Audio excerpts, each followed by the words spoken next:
Allora, sicuramente rispetto ai profughi noi della cooperazione, nella componente cooperativa e sociale, siamo sensibili perché occupandoci di welfare e essendo la nostra regione che ha da anni una quota non tanto di profughi ma di immigrati, abbiamo un'esperienza su questo settore. Qui però siamo di fronte a un problema molto grosso e diventa grosso non solo per l'urgenza, per i flussi, per i numeri, ma anche perché probabilmente fra Stato, Regione e diverse composizioni comuni manca decisamente un coordinamento. Noi ci aspettiamo che lo Stato nelle sue composizioni e quindi anche la Regione faccia la sua parte.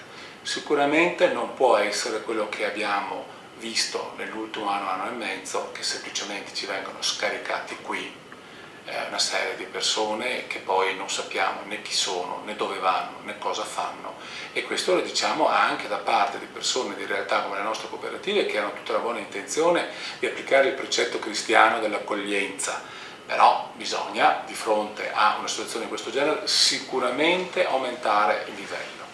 Allora, in parte posso concordare con l'indicazione del governatore, non in maniera strumentale. Io vado alla sostanza delle cose. Lo Stato centrale non può scaricare, ci deve essere un'accoglienza, un livello di programmazione diverso, più puntuale, più preciso a livello nazionale. Quale? Io non lo so. Ma anche il nostro governatore, che è il capo della nostra regione, così come ci coordina di fronte a una serie di problemi, questo è un problema, i problemi si affrontano e quindi noi vorremmo vedere una maggiore coordinazione. Quindi non ho detto accogliamo a braccia aperte in maniera differenziata, perché è anche populismo anche questo.